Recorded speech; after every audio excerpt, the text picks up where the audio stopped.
আপনাদের জানিয়ে রাখি, যখন নির্বাচন কমিশনের ফুল বেঞ্চ, ফুল টিম এ রাজ্যে এসেছিল, তখন মুখ্য নির্বাচন কমিশনের কাছে প্রশ্ন করা হয়েছিল যে পশ্চিমবঙ্গে কবে ভোট, ক দফায় ভোট। তখন মুখ্য নির্বাচন কমিশনার জ্ঞানেশ কুমার বলেছিলেন যে রাজ্যের আইন শৃঙ্খলার পরিস্থিতির উপরই নির্ভর করছে ক দফায় ভোট, এবং দিল্লিতে গিয়েই তারা জানাবেন। কি বলেছিলেন সেদিন Gyanesh Kumar? West Bengal, how many phases the election should be done would be dependent on the law and order preparedness of the state machinery. After reaching there, taking into account all the factors which have emanated during the review meeting. Maharashtra, as you said, was done in one phase.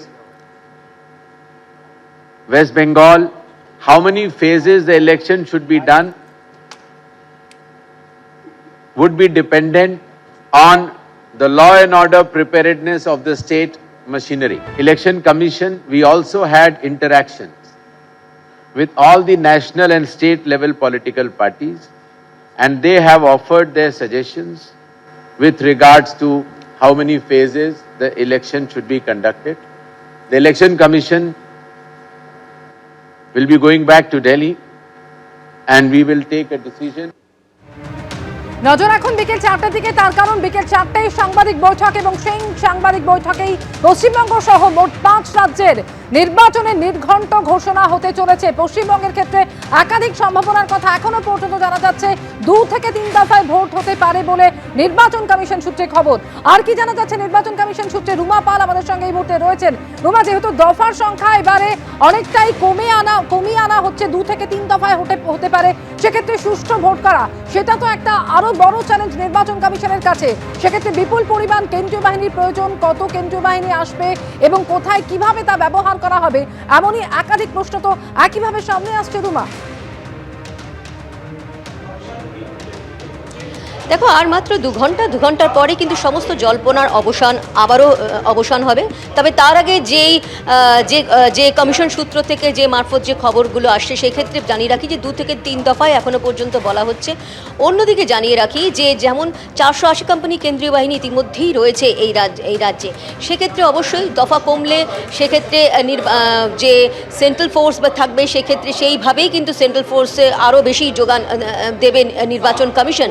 এবং অন্যদিকে জানিয়ে রাখি যে আরও একবার বলে দিই যে মুখ্য নির্বাচন কমিশনার কিন্তু বারবারই বলেছিলেন যে আইন শৃঙ্খলার পরিস্থিতি কেমন থাকছে সেটার উপরে নির্ভর করেই কিন্তু দফা ঠিক করা হবে।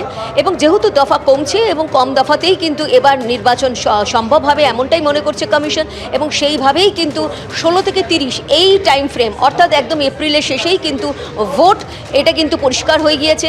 এবং সেক্ষেত্রে কবে শুধুমাত্র তারিখগুলো যদিও সামনে কিছু সম্ভাবনা রয়েছে, এমন তারিখ সামনে আসছে, কিন্তু আর মাত্র 2 ঘন্টার অপেক্ষা। তারপরে কিন্তু মুখ্য নির্বাচন কমিশনার জ্ঞানেশ কুমার অবশ্যই সেই যে সম্ভাবনা রয়েছে সেটার উপরে অবশ্যই সেটা নিয়ে একটা বিরাম হবে, এবং সেক্ষেত্রে ঘোষণা হবে যে কত দফায় এবং ঠিক কবে থেকে ভোট হচ্ছে।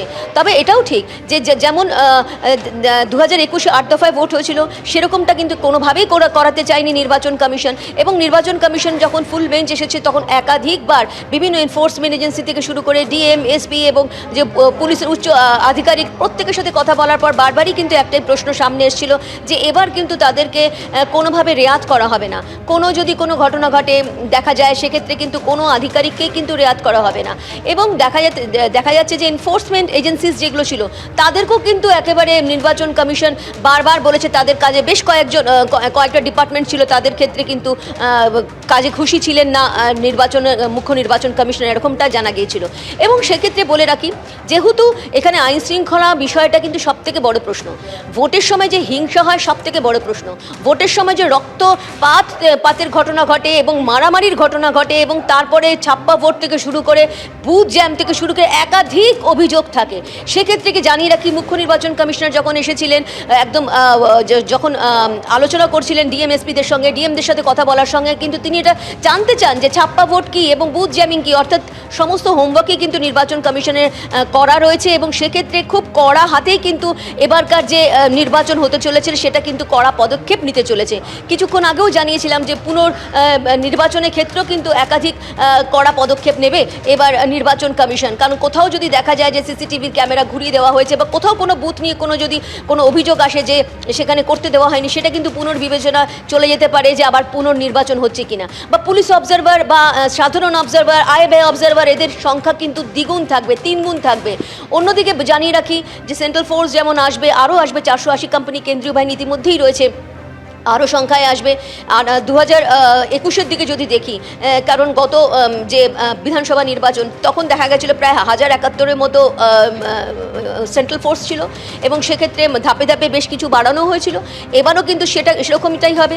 এবং যেহেতু জানিয়ে রাখি যে এই নির্বাচন ঘোষণার আগে বেশ কিছুদিন আগে পর্যন্ত কিন্তু সিও দপ্তর থেকে বলা হয়েছিল যে তারা যদি নির্বাচন কমিশনের তরফ থেকে যদি জানতে চাওয়া হয় যে তারা কত দফায় চাইছেন, সেক্ষেত্রে কিন্তু সিও দপ্তর জানাতে প্রস্তুত রয়েছে যে তারা এক দফাতে করাতে প্রস্তুত। কিন্তু এক দফাতে করানো সম্ভব হবে না পরবর্তীতে জানা যায়, কারণ যেহেতু এখানে আইন শৃঙ্খলার বিষয়টা রয়েছে এবং অবশ্যই সেন্ট্রাল ফোর্স আরও বাড়াতে হবে, সেক্ষেত্রে এক দফাতে হবে না এমনটাই কিন্তু ইঙ্গিত পাওয়া গেছিল। কিন্তু বিরোধীদের বারবার কিন্তু তারা বলেছেন যে 2 থেকে 3 দফায় ভোট করানো হোক, সেটাও কিন্তু নির্বাচন কমিশনের কাছে গেছে। এবার মুখ্য নির্বাচন কমিশনার সেটাও কিন্তু বলে দিয়েছেন কত দফায় হবে, তিনি পরিষ্কার বলেছেন এখানকার আইন শৃঙ্খলা পরিস্থিতি দেখে। দেখো, ভোট নির্ঘণ্ট ঘোষণা হওয়ার আগের দিন কিন্তু আমরা দেখতে পেয়েছি গিরিশ পার্কের ঘটনা, একদম প্রধানমন্ত্রী মোদীর সামনে। যে কথা তুমি বারবার বলছিলে, অবশ্যই প্রধান ইস্যু রাজনৈতিকভাবে এই হিংসার ছবি গত কয়েক বছর ধরে লাগাতার পশ্চিমবঙ্গে যে রাজনৈতিক হিংসার সাক্ষী থেকেছে পশ্চিমবঙ্গ, ভোটের সময়, গণতন্ত্রের উৎসবের সময় বারবার নির্বাচন কমিশনও সে কথা বলেছে যে একেবারে আইন শৃঙ্খলার কথা মাথায় রেখেই সেটা তাতেই ঠিক হবে যে পশ্চিমবঙ্গে ক দফায় ভোট হবে। তুমি আমাদের সঙ্গে থাকো রুমা। দেখুন, এই বিষয়টা অত্যন্ত গুরুত্বপূর্ণ। অবশ্যই বিকেল 4টের দিকে আমাদের নজর রয়েছে, কিন্তু তার আগে যে খবরগুলো উঠে আসছে আপনাদের জানিয়ে রাখি। রাজ্যে ক দফায় ভোট আর কিছুক্ষণের মধ্যেই জানা যাবে। বিকেল 4টে ভোটের নির্ঘণ্ট ঘোষণা করবে নির্বাচন কমিশন। পশ্চিমবঙ্গ সহ 5 রাজ্যে ভোট ঘোষণা নির্বাচন কমিশনের। গণনা হতে পারে 2রা বা 3রা মে, আর 20 এপ্রিল থেকে 30 এপ্রিলের মধ্যে ভোটের সম্ভাবনা রয়েছে, এমনটাই কমিশন সূত্রে খবর। প্রথম দফায় ভোট হতে পারে উত্তরবঙ্গে, দ্বিতীয় ও তৃতীয় দফায় ভোট হতে পারে দক্ষিণবঙ্গে।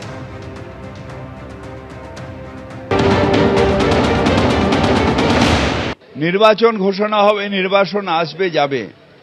বাংলার মানুষ মমতা ব্যানার্জির সাথে তৃণমূল পক্ষে ছিল, আছে, থাকবে।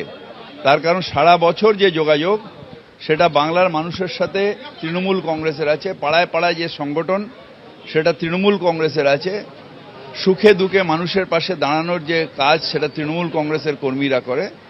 তাই নির্বাচনে কোনো বড় কিছু এফেক্ট হবে না। ভোটটা অনেকটা দেরিতেই ঘোষণা হবে। 2021 সালে 26শে ফেব্রুয়ারি ঘোষণা। ভাওতাবাজ, ধাপ্পাবাজ রাজ্য সরকার অনেক কিছু কাণ্ড করার চেষ্টা করেছে, আর যুবক যুবতীদেরকে বিভ্রান্ত, প্রতারিত করার চেষ্টা করেছে। এগুলো তারা সুযোগ নিয়েছে, তবুও বেটার লেট দ্যান নেভার। ঘোষণা হচ্ছে। আমরা চাই শান্তিপূর্ণভাবে গণতান্ত্রিক পরিবেশে নির্বাচন হোক এবং পরিবর্তন আসুক। এনাফি যেতাম 15 বছর অনেক। 11 সালে এই সরকারকে আনার জন্য আমরা অবদান ছিল, আমরা কাজ করেছি, প্রত্যাশা পূরণ হয়। আসল পরিবর্তন আসুক। এবিপি আনন্দ, এগিয়ে থাকে, এগিয়ে রাখে।